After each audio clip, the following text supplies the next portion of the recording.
শ্বহীদ নগৰী ঢেকিয়াজুলিত লোকনায়ক অমিয় কুমাৰ দাসদেৱৰ ওপৰত এখনি তথ্যচিত্ৰৰ নিৰ্মাণৰ প্ৰস্তুতিৰ আৰম্ভ কৰিছে শিল্পী ধনী লোককৃষ্টি সমাজে। শিল্পী ধনী লোককৃষ্টি সমাজৰ উদ্যোগত নিৰ্মাণ কৰা হল লোকনায়ক অমিয় কুমাৰ দাসদেৱৰ জীৱনীৰ ওপৰত তথ্যচিত্ৰ। লোকনায়ক অমিয় কুমাৰ দাসদেৱৰ জীৱনীৰ ওপৰত প্ৰস্তুত কৰা উক্ত তথ্যচিত্ৰ ঢেকিয়াজুলি নগৰৰ বিহু ভৱনত শুভ উন্মোচন কৰা হয়। উল্লেখ্য যে সংগ্ৰামী ৰাজনৈতিক তথা অসমৰ প্ৰথমগৰাকী শিক্ষামন্ত্ৰী আছিল লোকনায়ক অমিয় কুমাৰ দাস। লোকনায়ক অমিয় কুমাৰ দাসদেৱে দেশমাতৃৰ বাবে আগবঢ়োৱা ত্যাগ আৰু ঢেকিয়াজুলিৰ বাবে আগবঢ়োৱা অৱদানৰ তথ্য যুগুত কৰি সকলো বিষয় সামৰি উক্ত তথ্যচিত্ৰ নিৰ্মাণ কৰিছে শিল্পী ধনী লোককৃষ্টি সমাজে। আজি অনুষ্ঠানটিত মুখ্য অতিথি হিচাপে উপস্থিত থাকি লোকনায়ক অমিয় কুমাৰ দাসদেৱৰ জীৱনীৰ ওপৰত গুৰুত্বপূৰ্ণ ভাষণ আগবঢ়াই সমাজ সংস্কাৰক তথা সমাজ সংগঠক ৰমেশ বৰাই। উক্ত অনুষ্ঠানটিত বিশিষ্ট অতিথি হিচাপে উপস্থিত ডক্টৰ সুখদেৱ অধিকাৰী, ডক্টৰ হৰিপ্ৰসাদ বৰুৱা, পল্লৱী বৰুৱা, নৰেন হালৈ, ঈশ্বৰ গোপাল কৃষ্ণ ৰাভাৰ লগতে বহুতো বিশিষ্ট লোক।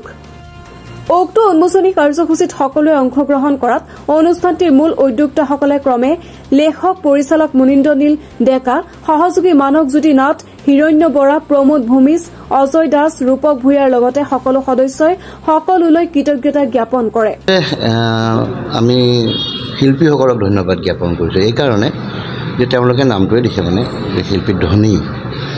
তেওঁলোকে আমি জানো যে এইসকল এই গোটেই গ্ৰুপটো বা টীমটো তেওঁলোকে লোকবাদ্য বা লোকনৃত্য, পৰম্পৰাগত নৃত্য এইবিলাকৰ লগতে তেওঁলোক জড়িত। তাৰ পৰা অলপমান ওলাই আহি ঢেকিয়াজুলি বুলি ক'লে এটা পৰিচয় আছে যে অসমৰ প্ৰথমগৰাকী শিক্ষামন্ত্ৰী লোকনায়ক অমিয় কুমাৰ দাস। আৰু তেওঁক লোকনায়ক উপাধিটো দিয়াৰ কাৰণেই আছিল যে লোক সমাজৰ কাৰণে তেওঁ কাম কৰা ব্যক্তি। আৰু তেওঁৰ লগত তেওঁৰ সহধৰ্মিনী পুষ্পলতা দাস আছিল বা সেই সময়ৰ অসমৰ যিসকল স্বাধীনতা সংগ্ৰামী, বিশেষকৈ 42ক ভাৰতক প্ৰতিনিধিত্ব কৰিছিল বা অসমক প্ৰতিনিধিত্ব কৰিছিল, সেইটো ঢেকিয়াজুলি। এইটো আমি সকলোৱে জানো। লগত চতিয়াও আছিল, ব্ৰহ্মপুৰো আছিল।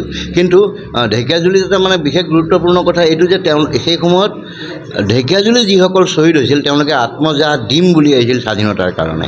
বেলেগ ঠাইত হয়তো তেওঁলোকক লৈ যোৱা হৈছিল, কিন্তু কাকো আনিব লগা হোৱা নাই। তো গতিকে এওঁলোকে এইটো এটা ভাল প্ৰচেষ্টা ল'লে যে লোকনায়কগৰাকীৰ জীৱনাদৰ্শন তথ্যচিত্ৰৰ মাজেদি তেওঁলোকে প্ৰকাশ কৰিব খুজিছে।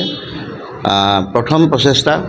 গোটেইখিনি হয়তো তেওঁলোক প্ৰফেশ্যনেল নহয় বা তেওঁলোকে তেনেকুৱা স্কিল লৈ অহাও নাই, কিন্তু মনৰ যিটো হেঁপাহ উদ্যম লোকনায়কক প্ৰতিষ্ঠা কৰা, গতিকে সেইকাৰণে আমি লোকনায়ক অমিয় কুমাৰ দাস মহাবিদ্যালয়ৰ মই অধ্যক্ষ হিচাপে তেওঁলোকৰ এই প্ৰচেষ্টাক ধন্যবাদ জ্ঞাপন কৰিছোঁ। পৰৱৰ্তী সময়ত এনেধৰণৰ আৰু ঢেকিয়াজুলি কেন্দ্ৰিক যিসমূহ মহান মনীষী আছে, ঢেকিয়াজুলিৰ ঐতিহ্য আছে, পৰম্পৰাক তেওঁলোকে এনেধৰণৰ মাধ্যমৰ মাজেদি যদি ভাৰত বা বিশ্ববাসীলৈ লৈ যায়, ই আমাৰ কাৰণে গৌৰৱৰ কথা হ'ব। এজন সুপ্ত মানুহক আমি আকৌ ৰাইজৰ মাজলৈ চিনাকি কৰা এটা প্ৰয়াস হাতত ল'লোঁ। তো এই ক্ষেত্ৰত যথেষ্টখিনি আমাৰ সমল যোগোৱা যথেষ্টখিনি আমাৰ কষ্টও হৈছিলে। সেই ক্ষেত্ৰত আমি 2 মাহ যোৱা প্ৰচেষ্টাৰে অৱশেষত আজি আমি নিৰ্মাণ কৰা আমি তথ্যচিত্ৰ ভিডিঅ'টি আজি উন্মোচন কৰিবলৈ আজি এটা প্ৰয়াস কৰিলোঁ আৰু অলৰেডি আমি সফলো হ'লোঁ।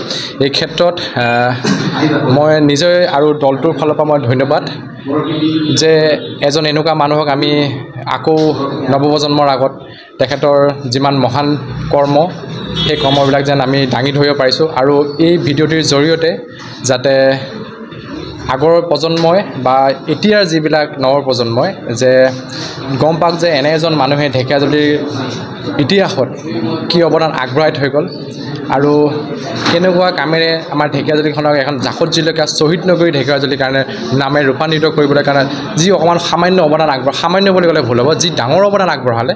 তো সেনেকুৱা মানুহ এজনৰ ডকুমেণ্টাৰী আকাৰে ভিডিঅ'টো বনাই পেলাই আমি শিল্পীজনী সাংস্কৃতিক গোষ্ঠীয়ে যথেষ্ট গৌৰৱান্বিত অনুভৱ কৰিছোঁ।